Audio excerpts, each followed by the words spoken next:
কুয়েতে গত এক সপ্তাহের ব্যবধানে স্বর্ণের দাম ভরিতে কমেছে ৯,৬০০ টাকা। চলতি বছরের মার্চ থেকে হঠাৎ করে বিশ্ববাজারের সঙ্গে তাল মিলিয়ে কুয়েতেও স্বর্ণের দাম বেড়েই চলেছিল।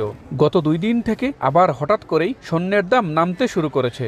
গত সপ্তাহে 22 ক্যারেট 1 ভরি স্বর্ণের মূল্য যেখানে 295 দিনারের বেশি, যা বাংলাদেশি মুদ্রায় 1,18,115 টাকা ছিল, সেখানে 14 নভেম্বর 22 ক্যারেট 1 ভরি স্বর্ণ বিক্রি হয় 271 দিনার 650 পয়সা, যা বাংলাদেশি মুদ্রায় 1,08,358 টাকা।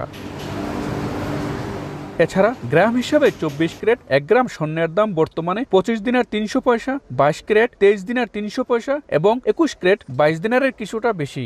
অবশ্যই এর সঙ্গে নকশা ভেদে মজুরিও যুক্ত হবে। স্বর্ণের দাম উঠানামায় কুয়েতে স্বর্ণ ব্যবসায়ীদের লাভ ক্ষতির তেমন প্রভাব না পড়লেও বিক্রি কমে গেলেই ব্যবসায়ীদের লোকসান। স্বর্ণের দাম কমতি দেখে প্রবাসী ক্রেতারা স্বর্ণ কিনতে ভিড় করছেন দোকানে।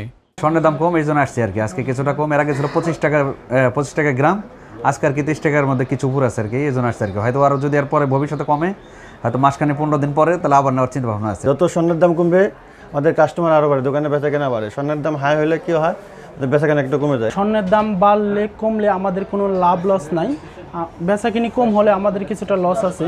এদিকে কুয়েতে মুদ্রা বিনিময় হাউসগুলোতে বর্তমানে 1 কুয়েতি দিনারের বিপরীতে 400 টাকার কিছুটা উপর নিচে ওঠানামা করছে। বিগত কয়েক মাস থেকেই এই ধারা অব্যাহত আছে। মঈন সুমন, সময় সংবাদ, কুয়েত।